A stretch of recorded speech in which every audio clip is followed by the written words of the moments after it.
ขี่มาฮอดใจกลางเมืองวัดจีนรถหัวเซ็นเตอร์พอยต์ท่าแคกาแฟแบรนด์จากประเทศไทยนะเบอร์ดี้13,000 กีบ 12,000 11,000 กีบสตาร์บัคก็มีสตาร์บัคกาแฟยี่ห้อดัง 47,000 กีบ 47,000 กีบถือว่าแพงกว่าเบอร์ดี้หลายอันนี้เป็นเครื่องดื่มของลาวเนาะน้ำนมสาลีหวานบ้านเกินแขวงนี้ร้านเบียร์ก็มีพี่น้องอยู่แคมป์ของฝั่งนครพนมไฟโพงแจ้งสว่างเนาะ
ขี่มาฮอดใจกลางเมืองวัดจีนรถหัวจีนรถหัวเปลี่ยนทางอย่างในอย่างนอกเลยเนาะเพราะว่ามันเหี่ยนแล้วมากับหำน้อยมานี้สบายดีนะไอ้สบายดีนะสบายดีนะไว้ลิ้นยังเนี่ยโอ้ยตั้งนั่งเพิ่นนะฮะเจ้าลิ้นเชยไปเลยอันนี้เป็นตั้งนั่ง DIY เนาะสร้างแปลงรถเพิ่นเฮ็ด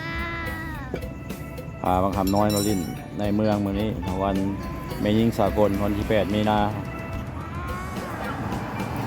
คักบ่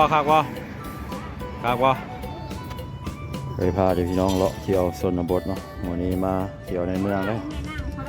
อันนี้เป็นเมืองเอกของแขวงคำม่วนเนาะเมืองท่าแขกเป็นเส้นทางลักในตัวเมืองที่ไปเล่นแถวเข้มคลองมาเลยพี่น้อง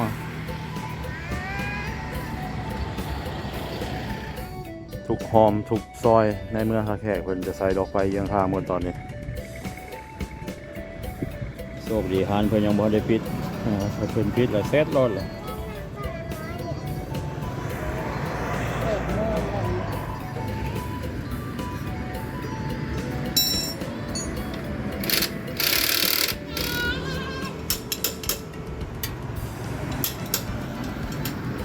เอาวะ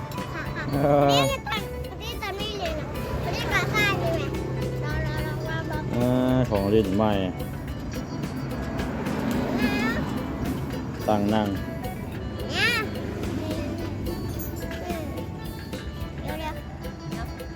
แบ่งรถสิแล้วเราบันนี้พี่น้องวะเดินทางต่อเนาะไปแคมป์คลองออกจากแคมป์คลองแล้วจะไปกินบุฟเฟ่ดนเข้าในเมืองทีนึงเซ็นเตอร์พอยท์ท่าแขกบอลเล่นบอลกินของคนท่าแขกนะยามแรงเนาะไปเข้าห้านอันซูเปอร์มาร์เก็ตก่อนเนาะห้านสกายมาร์ท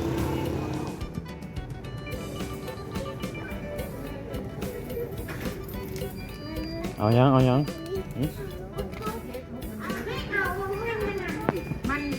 โอ้เอาอันเดียวพอโอ้ได้ค่ะมูสองรสชาติอีกมีสินค้าหลายชนิดเนาะส่วนหลายจะเป็นสินค้าจากประเทศไทยประเภทนมไฮคิวนมไมโลดัชมิลเป็นดีใจขนาดนั้นได้มาเลาะอันได้มาเลาะร้านซูเปอร์มาร์เก็ตเอาตัวใดเอารถใดมาไหมให้คิวเปล่าวะให้คิวเครื่องดื่มก็มีเนาะมีเบียร์มีน้ำหวานมีหลายพี่น้องเครื่องดื่มเนี่ยหลายชนิดหลายยี่ห้อนะกาแฟแบรนด์จากประเทศไทยนะเบอร์ดี้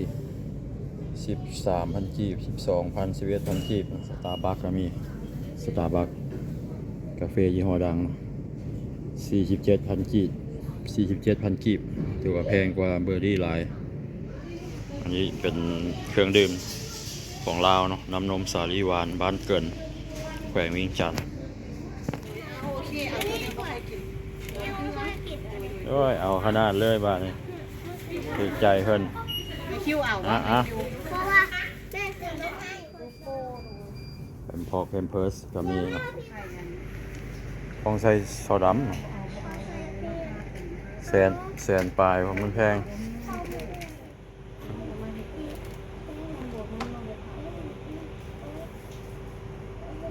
เลาะมินิมาร์ทหรือว่าซูเปอร์มาร์เก็ตซูเปอร์มาร์เก็ตมันมินิมาร์ทเลาะโซนแคมป์คลองแบบนี้อยู่โซนนี้ก็จะมีขายอาหารการกินเนาะน้ำหวานจะมีโรตี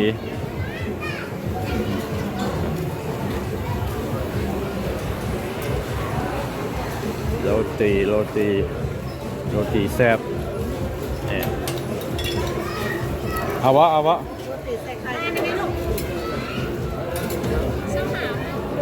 โรตีแซ่บใส่มะกล้วยปะบ่เฮ็ดไว้เลยปะโซนนี้เป็นห้านอาหารนะมีประเภทข้าวผัดประเภทยำต่างๆเนาะ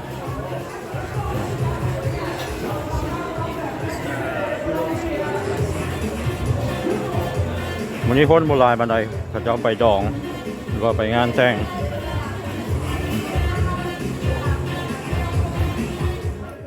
เครื่องลิ้นเด็กน้อยก็มีเนาะร้านเบียร์ก็มีพี่น้องอยู่แคมป์คลองเป็นโฟกซ่อง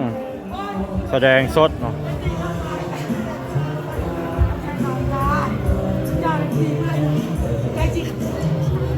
ทานมดจอก คนหลายนะมีทั้งมีส่วนหลายจะเป็นวัยรุ่นหรือวัยกลางคนเนาะส่วนหลายเขาจะมักเล่นเพลงไทยเพลงลาวก็เล่นด้วยกันแต่ว่าเพลงไทยจะเล่นหลายกว่าเนาะ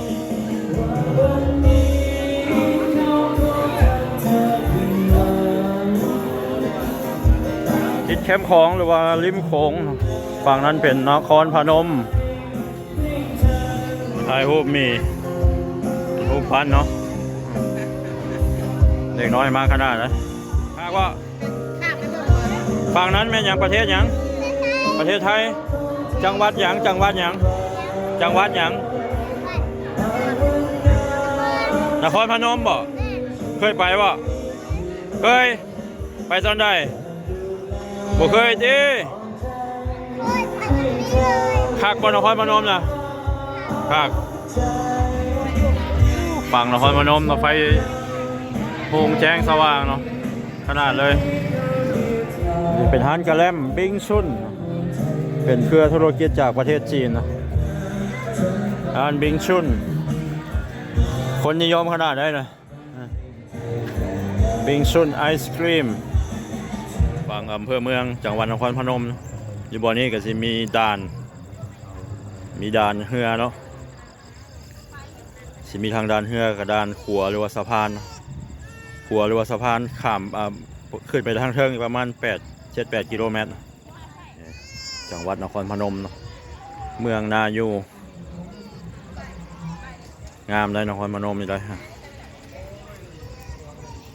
ไฟแสงสีหุ่งสว่างสวัยทั่วหมดเลยฝั่งนี้เป็นเมืองท่าแขกเมืองเอกของแขวงคำม่วนเป็นโซนแคมป์ของยามแรงมีผู้คนมาเลาะมาลิ่นมาเที่ยวหลายเนาะมีร้านอาหารมีบอลลิ่นบอลกินหลายพอสมควรจะได้ท่าแขกนี่เป็นโรงแรมเนาะโรงแรมริเวอเรียโรงแรม3-4 ดาวอยู่ในเมืองท่าแขกอาหารบิงชุนอาหารกะแลมพอยบอลลิ่นบอลกินบอลเที่ยวของคนท่าแขกยามแรงเนาะไปหานมดจอกซื้อหานเพิ่นเนาะ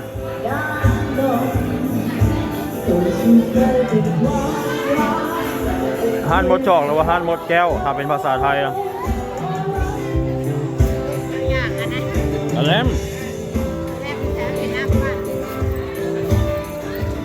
ครบหมดแล้วกะแลมก็มีออกจากเซ็นเตอร์พอยต์จะไปกินบุฟเฟ่ต่อพี่น้อง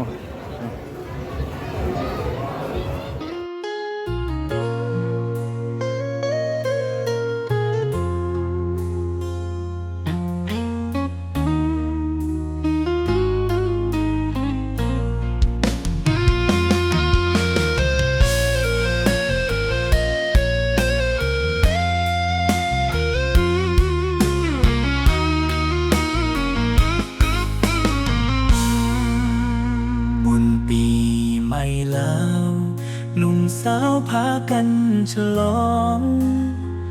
แต่อ้ายเศร้ามองลี่ให้อยู่แค่หาดทรายน้องนี้จากไปไกลชายคนอื่นปล่อยอ้ายคมคืนอกหักวันปีใหม่แล้วบ่คิดบ่ฝันว่าเจ้านั้นจะมาเปลี่ยนใจไปมีชายใหม่ปล่อยอ้ายต้องกินน้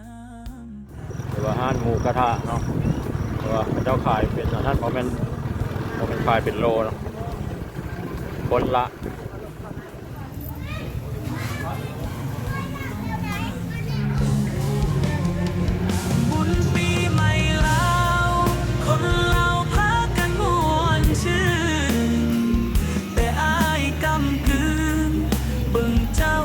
เขาลิ้นน้ำอ้ายสุดจะช้ำนั่งเบิ่งเจ้าไปกับเขา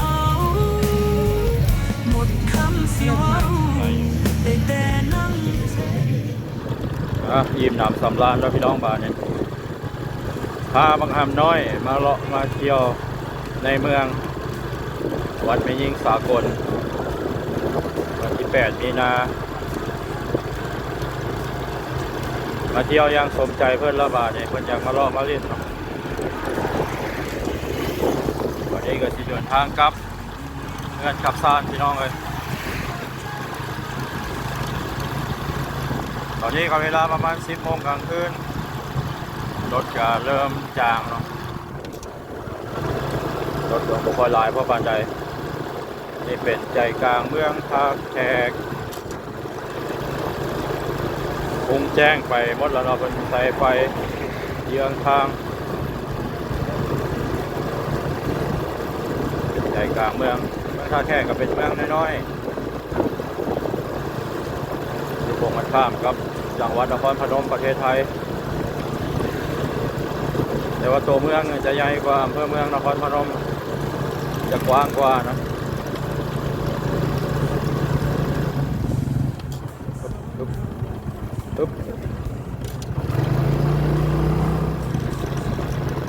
อันนี้ก็เป็นถนนลัดอยู่ในใจกลางเมือง